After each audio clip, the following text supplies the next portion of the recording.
My father spent 30 years telling me that family meant everything, that we were a team, that what was his would one day be shared equally between his children.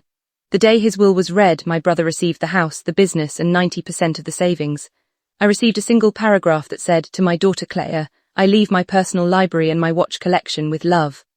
My brother looked at me from across the lawyer's table and smiled. I smiled back. Because I had been recording every single family meeting for 3 years, every promise, every conversation, every agreement my father had made out loud clearly with witnesses present, and my lawyer was sitting right outside that door. My name is Claire. I am 38 years old. My brother Marcus is 42. Growing up, I was the responsible one. The one who studied hard, came home on time, helped with dinner, called when I said I would.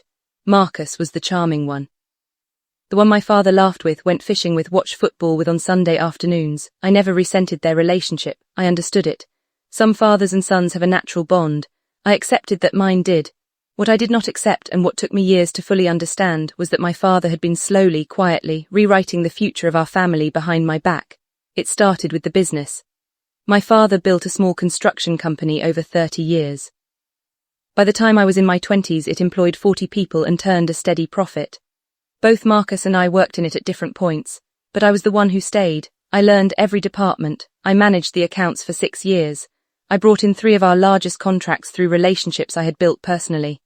My father told me twice, once at dinner and once in his office with Marcus present, that the business would be split equally between us when he retired. I believed him. I should have written it down sooner.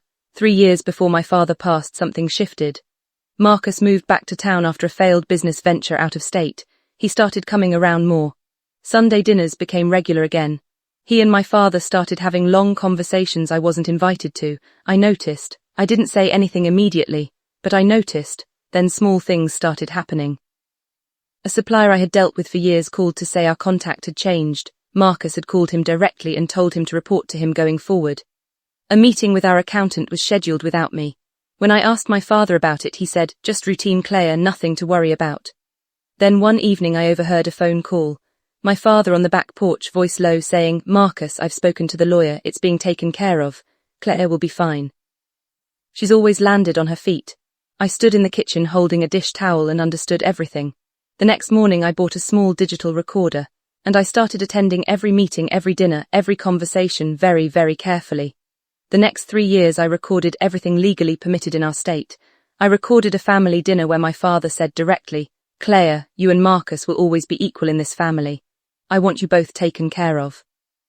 I recorded a meeting with our company accountant where my father confirmed I was to receive 45% of the business value upon his retirement or passing. I recorded a conversation between my father and Marcus where Marcus said, "What about Claire?" And my father said, "She gets the library and the watches, it's sentimental, she'll understand." That last one was the hardest to listen to, but I kept it, along with everything else. I organized every recording by date and subject. I had them transcribed by a professional service. I put everything in a folder and gave it to an estate attorney 8 months before my father's health began declining. My attorney reviewed everything and said 4 words I will never forget.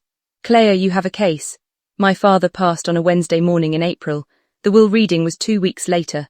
I sat across from Marcus in that lawyer's office and I listened to every word. The house, Marcus. The business, Marcus. The savings, 90% Marcus, 10% to be divided among charitable causes my father had named. The library and the watches, Claire, with love. Marcus looked at me and actually smiled. The lawyer finished reading and asked if there were any questions. I said, "Yes, I have one." I placed my phone on the table. I said, "Before we conclude, my attorney would like to present evidence of multiple verbal agreements made by my father over the past 6 years regarding the equal distribution of his estate. These agreements were witnessed and recorded. My attorney is outside. Shall I ask him to come in?" Marcus stopped smiling. The lawyer looked at his papers, then at me, then at Marcus. He said, "I think we should take a short recess." The case did not go to court. Marcus's attorney reviewed the recordings and the transcripts and advised him strongly against contesting. 3 months after the will reading, we reached a legal settlement. The business was appraised and I received 43% of its value, just over $800,000 paid out over 4 years. The house remained Marcus's. I didn't want it anyway. Too many rooms that felt like someone else's decisions.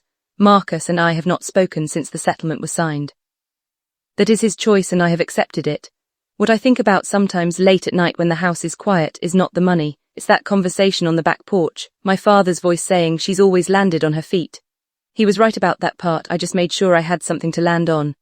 My father taught me many things, how to read a balance sheet, how to shake hands properly, how to show up on time and keep your word. He forgot to keep his own.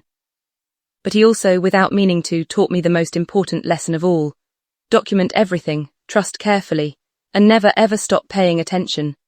Subscribe to Silent Payback for a brand new story every single day, because sometimes justice doesn't arrive on its own, you have to build it, quietly, patiently, one recording at a time.